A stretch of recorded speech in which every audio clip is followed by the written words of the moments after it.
La vidéo qui suit est tirée d'une diffusion en direct. Elle peut être présentée avec ou sans montage.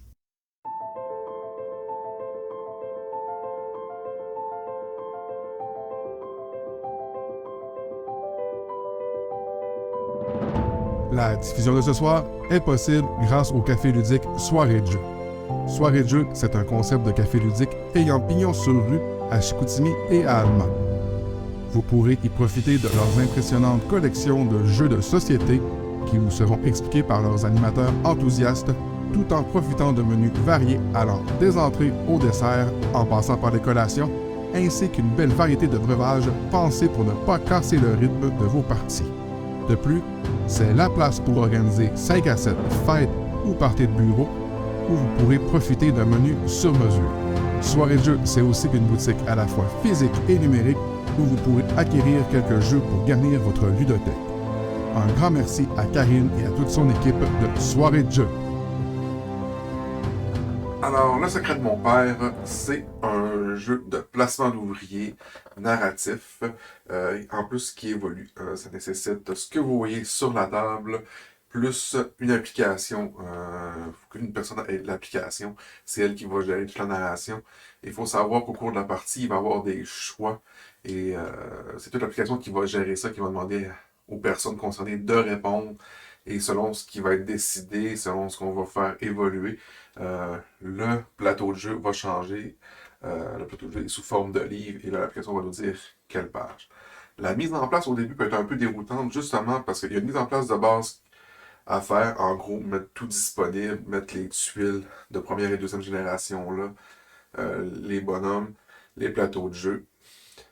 Mais après ça, il faut beaucoup se fier à l'application. On a une petite carte de résumé d'aide. Donc, qui ressemble à ceci. On peut s'en servir. Il faut toujours attendre que l'application nous demande d'aller vers ça. Donc, le but du jeu au secret de mon père, c'est de faire le plus de points de victoire et ça passe principalement par des expériences qu'on va retrouver dans les cartes là. Et dans le lore du jeu, c'est de pouvoir faire l'expérience qui était ce sur quoi notre père travaillait. Exemple, moi, il faut que je trouve le filtre d'amour. Et là, ça me dit les ressources qu'il va avoir à faire. Et une fois que ça va être trouvé, ça va être quoi? Qu'est-ce que ça va faire bouger? Ici, ça va me faire avancer sur la piste de Malpa. Et ça va me donner 19 points de victoire. On voit ici, il y a une petite pyramide. C'est que quand on fait des expériences, il faut commencer par les expériences A, donc les plus faciles. Et d'ailleurs, c'est des expériences qui donnent quand même beaucoup de ressources. Donc, on n'est pas mécontent de faire là. Donc, pour la grosse expérience, on va commencer par une A qui nous permet de faire des B. Une fois qu'on a 2 B de fait, on peut faire des C. Une fois qu'on a 3 C de fait, on peut faire notre grosse expérience. La difficulté, c'est que le jeu, il se déroule en 3 fois 3 manches. En gros, c'est 3 générations de 3 manches chacune. Et quand on a fini une génération, on perd toutes nos ressources. Y compris les cartes qui ont été faites.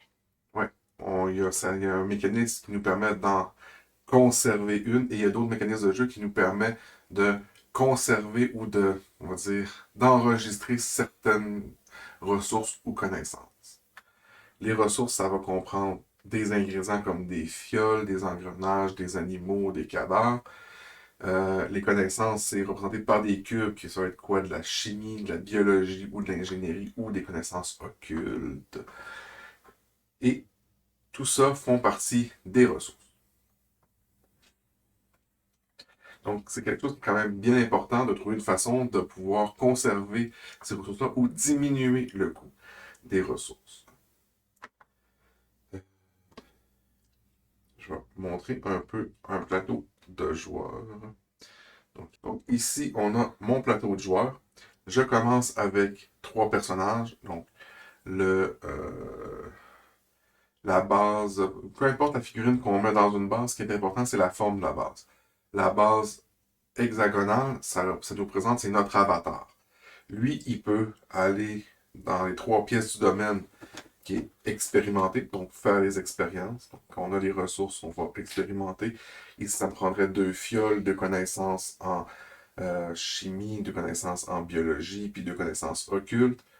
Pour la faire, donc j'enverrai mon avatar là, je ferai l'expérience et je saurai ce qui est marqué là. Les affaires courantes. Donc là, je vais piocher 3 cartes de la pioche que je veux. Je vais en conserver une ou je vais défausser les 3 et gagner une pièce. Et je peux consigner les connaissances. Consigner les connaissances, ça va faire avancer le journal ici. Donc, si j'ai une connaissance bleue, je vais pouvoir avancer mon marqueur d'une connaissance. Et c'est que après ça, ça va diminuer le coût de toutes mes expériences de une connaissance bleue. Si je détourne tout le temps dans la partie, et là, cette fois-ci, je vais pouvoir dépenser deux connaissances bleues pour monter mon marqueur d'une autre case. Et là, ce que ça va faire, c'est que toutes les expériences vont être réduites de 2 pour les connaissances bleues. Même chose pour le vert, le jaune et le noir. Le noir, ça peut être très intéressant parce que utiliser des connaissances noires nous fait avancer dans la piste de folie que je vais expliquer un peu plus tard. Les connaissances noires sont, quand on utilise les cubes de connaissances, servent aussi de connaissances joker. Donc on peut remplacer du bleu, du vert ou du jaune par des connaissances occultes, mais encore là, ça va nous coûter de la folie. Ça, c'est le mécanisme pour enregistrer nos connaissances. L'avantage d'enregistrer ces connaissances-là, c'est que à partir de l'espace 2, ça débloque des capacités de plus. À partir de l'espace 3, ça débloque des bâtiments plus avancés. L'avantage, quand je consigne des connaissances aussi, je peux défausser un nombre de cartes de mon choix pour repiocher d'autres cartes. L'avatar permet aussi d'aller visiter en ville. Puis lui, il va avoir l'avantage. Donc, lui, quand on va être en ville, il va avoir l'avantage que s'il y a déjà quelqu'un, il ne payera pas un surcoût. Parce que le concept, c'est que s'il y a déjà un personnage, peu importe qui, peu importe le nombre, à une place, si je veux envoyer un autre personnage, il faut que je paye une pièce. Sauf si c'est mon avatar, j'ai pas ce surcoût-là. Et en plus, mon avatar, quand il va visiter une des places en ville, lui, il peut faire 2 fois l'action. Si jamais l'action a un coût négatif, là, comme ici, avancer la malpeur et déplacer le jeton de foule en colère, il le fait juste une fois, mais il va faire 2 fois l'action. Le personnage avec le socle carré, c'est un assistant. Lui, il fait tellement peur à la population qu'il ne peut pas aller en ville. Donc, il peut faire que des actions dans le domaine. Et les socles ronds sont c'est ici, là, les socles ronds, c'est des serviteurs. Eux, ils vont généralement en ville. S'ils font des actions dans le domaine, il y a certaines pièces du domaine qui vont demander que ce soit 2 serviteurs ou sinon juste un. La particularité, c'est que la plupart des pièces vont faire qu'à la fin du round, ces domestiques-là vont venir fous parce que ce que vous lui demandez de faire, c'est vraiment contre nature. Et là, ils s'en vont à l'asile, donc vous allez devoir aller les rechercher une nouvelle fois. Celui avec le rond, avec des petits pics, c'est notre époux, épouse, donc notre moitié, qui fonctionne comme un domestique, mais que parfois il y a des éléments du jeu qui vont référer directement à lui.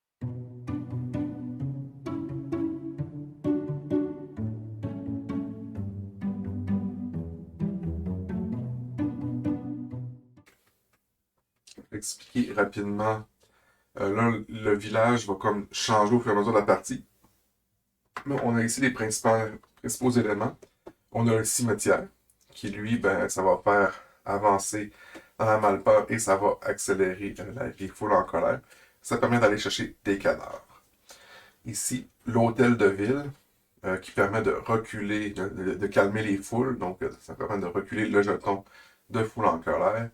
L'église, qui, selon le don qu'on va faire, va nous permettre de faire qu'on va être moins perçu comme malveillant par la population. Et là, ici, dans ce cas-ci, ben, ça va donner des jetons de cœur parce qu'il y a 3 scénarios différents qui ont du matériel différent aussi.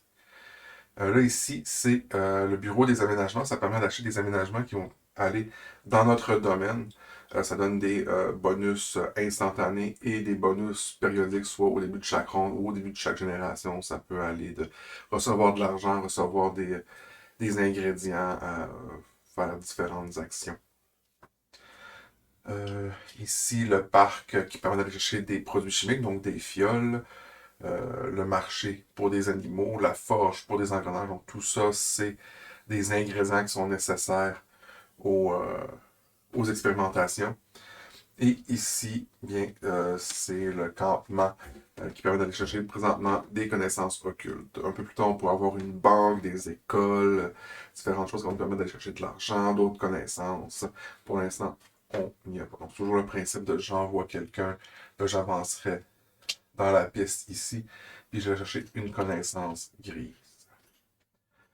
Ce qui nous amène à la piste de malpeur. Donc, qu'est-ce que c'est ça? Donc, la malpeur, c'est la perception que les gens ont de ma famille et à quel point les personnes sont de base en colère. Quand mon marqueur atteint ou dépasse La foule en colère. la foule en colère, souvent dans l'application, ils vont dire d'appuyer sur une zone précise pour avoir un événement. Mais de base, une fois que j'ai la foule en colère, je ne peux plus faire d'autres actions dans la ville que d'aller à l'église pour payer pour que le monde ait une meilleure perception de moi. Donc ça peut être un peu handicapant. Ensuite, il y a la piste de folie. La piste de folie, on va avoir une relation amour-haine avec. Parce que quand on va monter dedans, on va recevoir des cartes de compulsion. Les cartes de compulsion fonctionnent un peu comme une carte d'objectif. Donc là, les tours suivants que je l'ai reçus, par exemple celle-ci, si je consigne des connaissances, je vais la dévoiler et je vais marquer un point de victoire. C'est le fun des points de victoire. Plus j'en ai, plus j'ai tendance à marquer des points de victoire.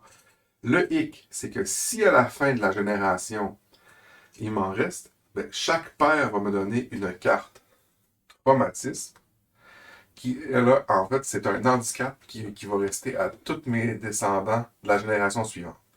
Exemple, si j'avais celle-là, j'aurais la peur de l'abandon. Ça dit, si mon épouse est envoyée à l'asile à la fin de cette génération, je perds 4 points de victoire. Donc, ça peut handicaper sur certaines fonctionnalités du jeu. On essaie de les éviter. Donc, c'est ça, on veut aller chercher des cartes de compulsion, mais on ne veut pas les rester pris à la fin avec.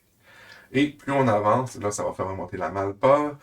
On est rendu là, on va être obligé de placer notre jeton époux-épouse ici. Et à la fin du round, il va s'en aller dans l'asile. Donc là, il va falloir aller le rechercher.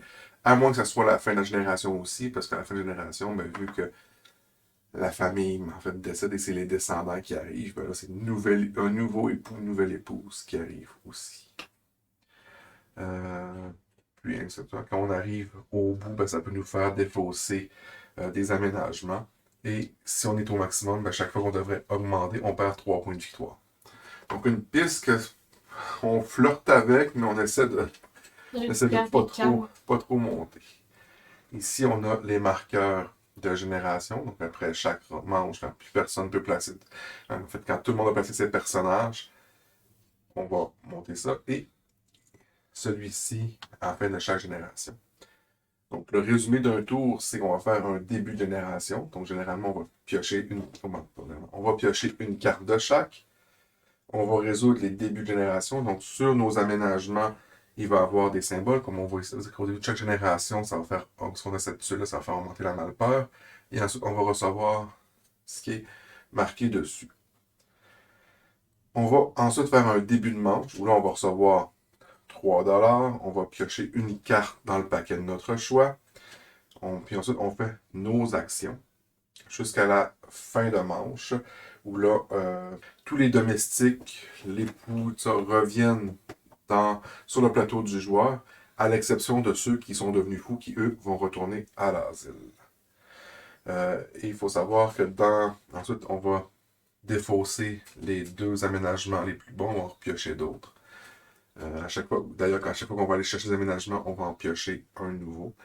Et quand on a fini, on fait une fin de manche, c'est aussi fin de génération, on va faire l'effet de fin de génération, qui là, on va pouvoir mettre on va pouvoir banquer une expérience. On va pouvoir, après ça, on va se débarrasser de toutes nos ressources, à moins qu'on ait des façons de les garder.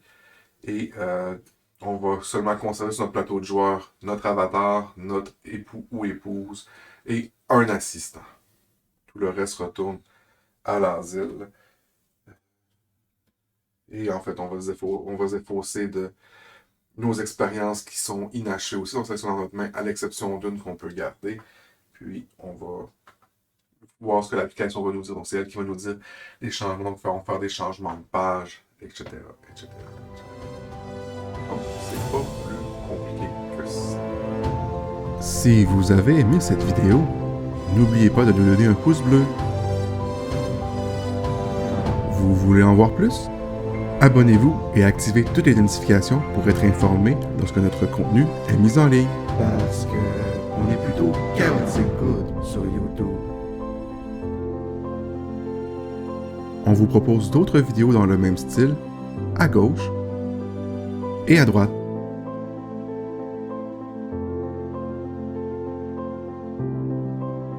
Et comme vous aimez les jeux de société, venez vous asseoir à notre table pour vivre des parties en temps réel et interagir avec nous sur Twitch TV, On est Game.